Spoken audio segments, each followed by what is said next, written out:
Welcome to Who Owns Manchester, brought to you by the Sky Blues, where we talk about everything Manchester City and Manchester United. I'm with my co-host, Matt Rattari. Let's get right into it. We got some spicy things to talk about. What's going on, Matt? Hey man, I'm a lot more smiley today because, as you know, this is the first time you and I have talked about big bad Man United coming in and winning that FA Cup. Let me ask you, how do you feel? Um, not gonna lie, I think a lot of Manchester City fans will tell Man U fans how you've been doing the last 12 years since Ferguson left. Hey But man, to be honest, who I cares? know every trophy counts. So Yeah, honestly, I know a lot of true Manchester City fans were super mad about it still. But I wanted the trophy. It made me mad the way we played. And we'll get into it.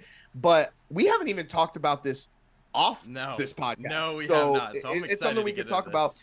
this. Let me get right into it first. Listen, I thought Manchester United, listen, when I watched the game, I thought for City standards, we played terrible. I I think agree. our whole thing this year, I don't think this year we've been as invincible looking as far from other years in the past. I think this year we got lucky. I mean, to be honest, I'm surprised we won the league. I really am. I think we possess real well. And again, City is City. We possess, blah, blah, blah. But we've given up with the defenders we have. I think we have the best depth in defenders in the world. And we have 2 to 3, 4 shots on us every single game, and we still give up 1 to 3 goals. And it's the same thing with Manchester United. We dominated in possession. Oh I yeah, don't know I'm what not. Ten Hag's plan was. I think Ten Hag is still a joke, but they won the game and we still gave up goals and we still looked terrible. First goal, unorganized. Yeah. Second goal, where was the recovery? I'm not giving discredit to Bruno Fernandes. That goal, that Oh, pass, that whole remarkable. sequence. The whole sequence is incredible. But Kobe Mainu is and I'm not trying to, yeah, I know. but where was the recovery in the middle of the field? Yeah. Where is the recovery on the counter attacks? Yeah. I mean, it just looked buns. Yeah, So and here's the thing, like I couldn't believe it either. Obviously, we kind of knew the setup of the game. We knew City was going to dominate possession, and we knew United would. I honestly, I thought they were a little less like counter attacking. It wasn't just like get the ball, kick it, and try to run onto it. They had some. Obviously, the second goal, great sequence of play that they were able to build up into. But my whole thing was, you go ahead and you take a look at Man City. They didn't have a shot on target for the first half hour. And when they did, it was 25 yards out and it was like just to shoot. I thought they played so awful, and really at no point was I worried about conceding. Like once we went 1-0 up, I was like, this is great. I expected a huge surge of pressure and it just never came. 2-0 up and I was like, honestly, as long as we can come out the halftime and not concede right away, we're gonna win this game because City just looked awful, and yeah, that's just the truth. I agree with you. I thought again we possessed most of the time, but I'm so sick of Who everybody talking about cares? our possession because it's the I same don't. side to side. Yeah, yeah, And that was the same thing that we talked about at the beginning of the year. I love how City plays. I love tactically how we play. I love how Pep sets us up. It's the same side to side crap though, yeah. with no creativity I going don't. forward, Yeah, nothing in the box. I I don't mean, care. Take I your possession home with you. We'll take the FA Cup. Cool. Let's meet. Hey, let's meet again. Let's do it again for the Community Shield in August. I'm no, down. we are gonna smash you in the Community Shield. It was a one-off game. I mean, listen, I listen. What happened. I think Ten Hag's, whatever you want to call it, plan worked. But that is a 1 out of 10. I mean, I don't know. I just think we just had a bad game. It was the same. No creativity. I don't know. I don't know off the top of my head. You say it's a one-off game though, and Fine. Yeah, no, I I'm get just what saying. you're about to I'm just say. saying I when get you what you're take a about to look say. at like the matchup, and it's just because it's a rivalry. Anything can happen, but it's a lot more even. Obviously, a lot of the times if City wins, it's a big score line. But when you just look at the wins and losses, it's not. It doesn't seem that far apart, really. And obviously, it's a rivalry. Anything can happen, but it Yeah. always just feels good to win a trophy Yeah, I'm against your sure it rival. does. 2 trophies in 12 years. Yeah, That's whatever. not even 2 trophies in 2 years. We're on the up, baby. All right. All right. All right. So Well, next thing, yeah. Next thing, go going ahead. into that, 2 trophies in 2 years, and this kind of transitions into our next topic. We want to talk about, obviously, not only keeping Ten Hag, but the word is, or if it hasn't already happened, that he's gonna sign an extension. So obviously, I know you're gonna have a huge opinion on this, and where this is gonna get heated. I'm sure it is. Listen, here, I'll go first. I when obviously, living in Amsterdam, living in the Netherlands, I love Ajax, right? I have a huge tie to them. I love Ten Hag at Ajax, but now I've always thought it was more the players than the manager. At Manchester United, we have seen times, very few times, where he's played good football. I just don't understand. And we're not going to get into all the things that he said over the years. I just don't get, as Manchester United fans, I understand he had one good year. Why keep somebody that I don't feel like you're going to find success with? I don't even understand the players he brings in. I don't understand his style of play. I don't understand how that's going to change, because Yeah. I think he's got one more year. Give him an extension, whatever. Yeah. I think the problem with Manchester United was they were looking for different managers that could maybe come in. Few would come, and some who would come probably had all these things they wanted to do, and Manchester United could have given to them, because you've heard Yeah. they've had money problems now. Yeah. I just don't get why Ten Hag. Why? So What is he going to do that's going to change in the next year? Why not bring someone else in that could change something, yeah. or bring it? I don't know. I just don't see it. And here's the thing. Here's my take on it. And obviously, I've when we sacked Ole, and it was the whole thing. Who's the next manager? I wanted Ten Hag. It was the only guy I wanted. And still, to this day, obviously this season sucked. But I'm so happy that we stuck with it. And I know you're like, obviously you're thinking why. I don't think. And obviously, I'm not going to be like, oh my God, he's an angel. Like, he can do no wrong. Obviously, there's times he makes some bonehead decisions, and I'm like, dude, you're costing us games. But his game management is awful. But sometimes, I don't know percentages, but sometimes it's not. Sometimes his game management actually seems really good. And so it's this weird scenario where I don't know how much of it is necessarily the players he's bringing in, or it's like, that's all he knows, because our scouting department is trash right now. It's all over the place. I think for the longest time, you had Alex Ferguson, knew exactly what he wanted. He could get anything out of any player. And since then, I think since we had Alex Ferguson, we have never had a proper scouting department. And I think you've seen this whole time, that's been the issue. Every single manager. So obviously you're like, why not just bring in someone else? Because we've tried that. We've done it. We've given the last 3-4 managers 2 years apiece, and nothing changes then.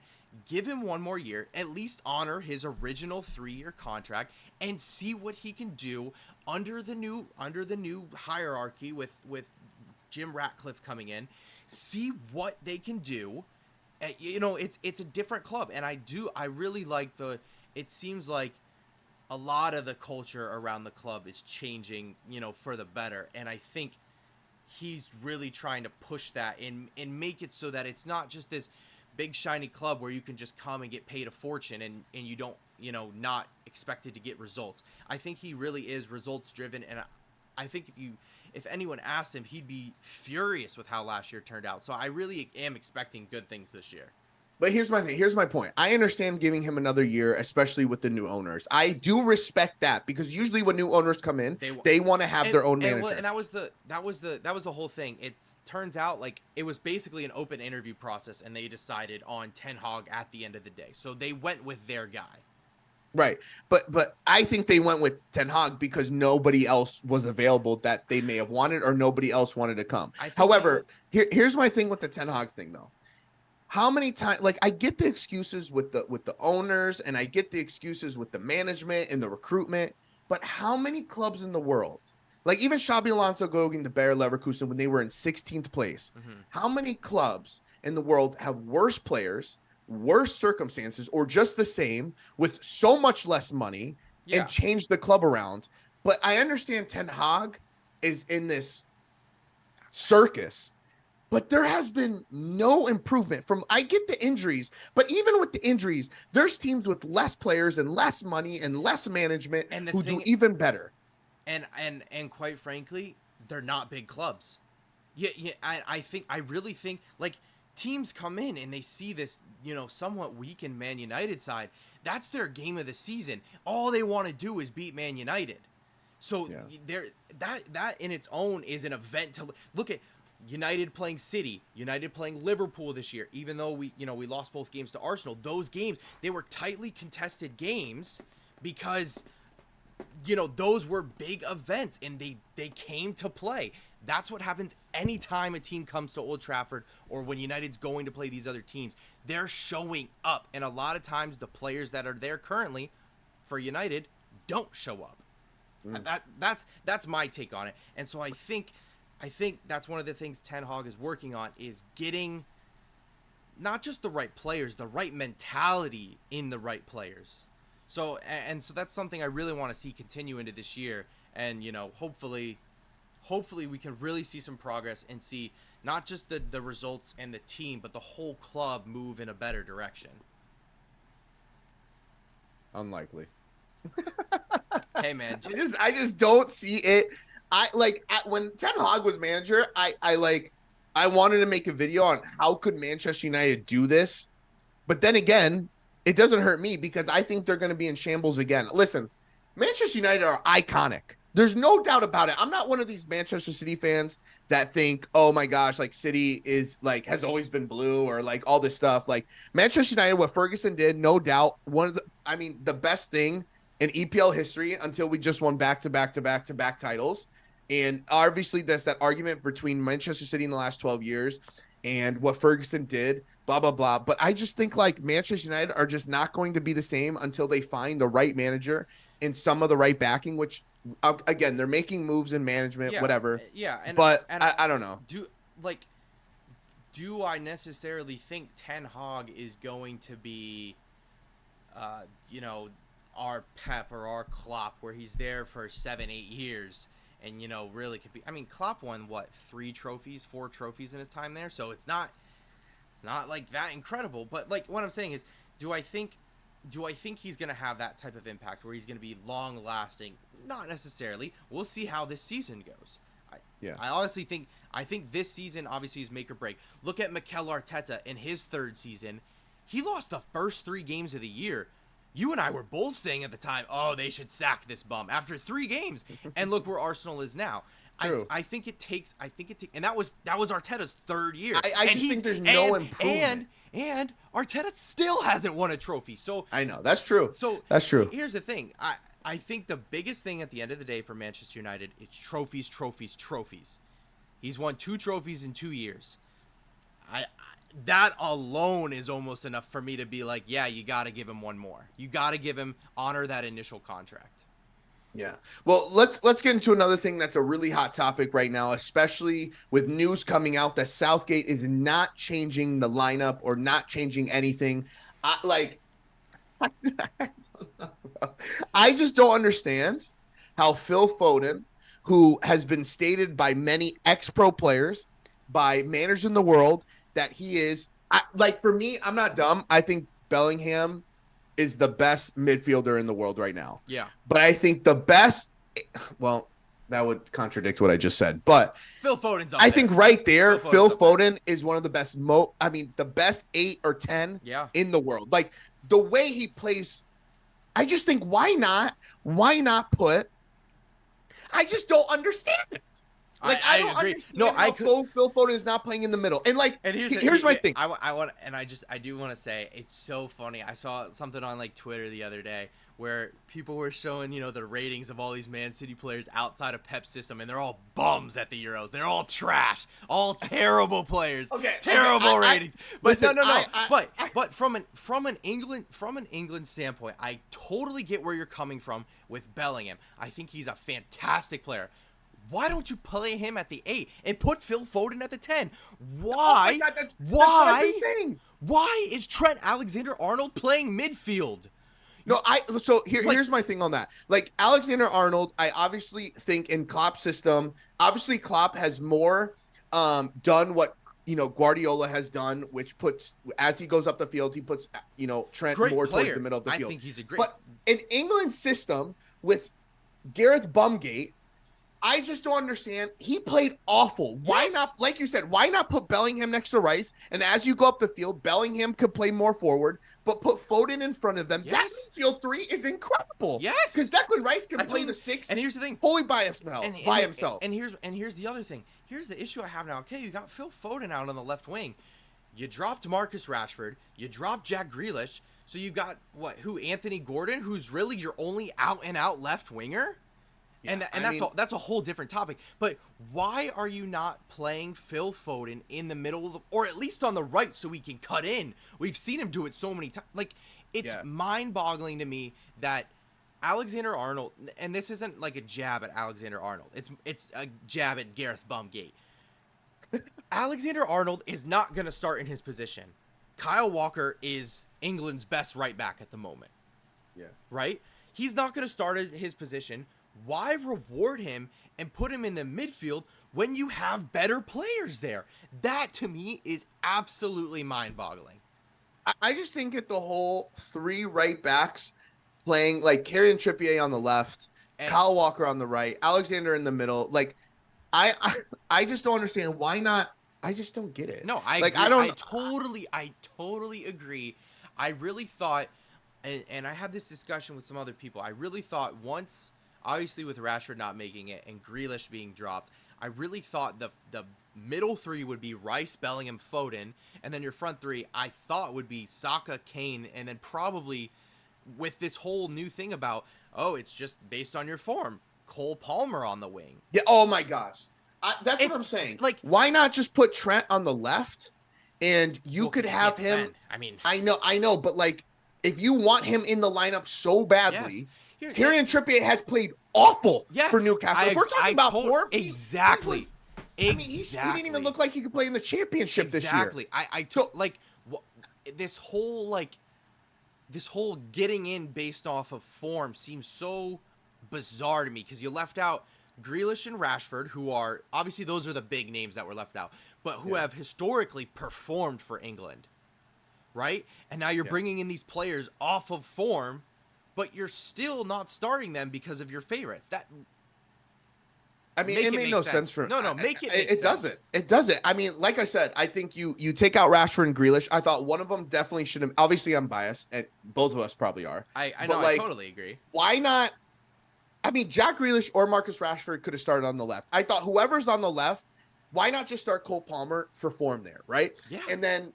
If you're putting Kieran Trippier, I don't know. Like, I'm lost for words because I'm mind boggled because listen, he made the decision not to have Harry Maguire in the lineup. I think we can all agree he shouldn't be there anyways.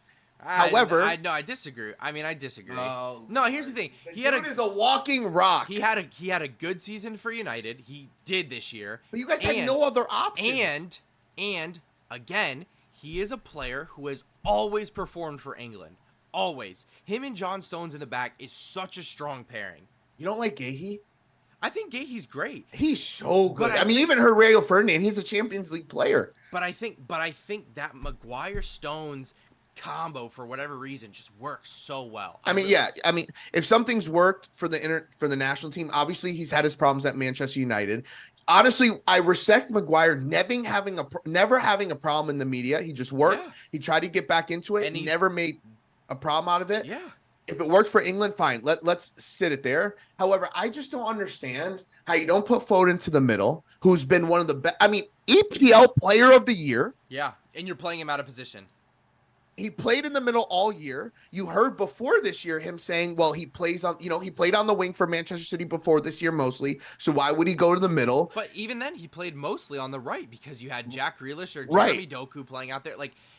But that's the thing. If we're talking about form, he could play on the right, which he did some this year. Cut inside it. Put Saka in front. I just don't. No, I agree. And this is not even like arguing. Obviously, it's a Man City player, so I'm like, I don't care. He's a bum. But when it comes to England, they are one of, if not the most talented squad at this tournament. Oh, I totally agree. And they're going to lose once again because of terrible management decisions. Yes.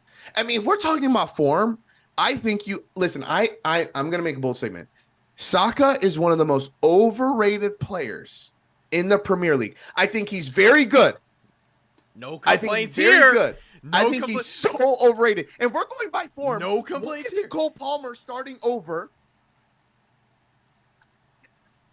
Why isn't Cole Palmer starting over Saka on the right wing? And if we're going also by form, why I could respect this. This is what I could respect. So if you put, I don't know who you would put at left back. I think everybody would love Luke Shaw to be back on the left. Yeah. Or Ben Chilwell. Right. Or just, any left back. Just pick one. This is what I can respect. If this is what you want to do, you put Bellingham next to Rice. You put Cole Palmer at the 10.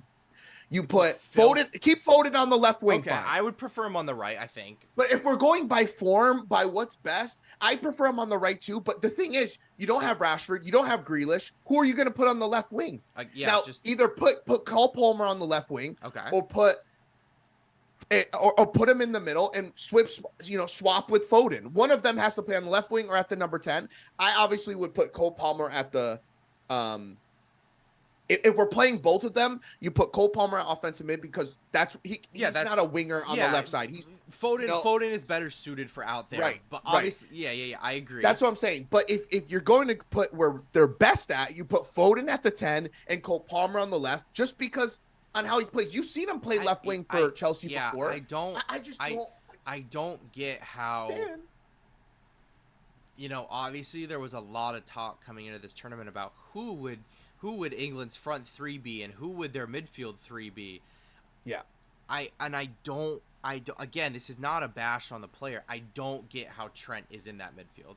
There was so much talk about him not even making the squad because, he had a decent year. It wasn't great by any means, but they're so deep at right back that there was talk that he wouldn't even make the squad, and now he's starting in what could potentially be the best midfield in the world. Yeah. Again, I'm not trying to bash him. It just it doesn't make sense. Yeah, I agree with you. But anyways, I think that should be it for Who Owns Manchester today. We definitely want to get into the Manchester United transfers. We'll get into that next week. Everything going on in the news with that. Things that I feel like every day there's something Fabrizio Romano is saying about Manchester United. Like with Todibo. I mean, welcome to the summer transfer window with Manchester United. We are linked to Player FC is what I like to call it. Right. But that's going to be it for the Sky Blues today. That's it for Who Owns Manchester. We'll be here every single week on Thursday mornings. Make sure you like, comment, subscribe. Tell us what you think. If you want to roast us, banter us, we're all here for it. We'll see you next time. See ya. See ya.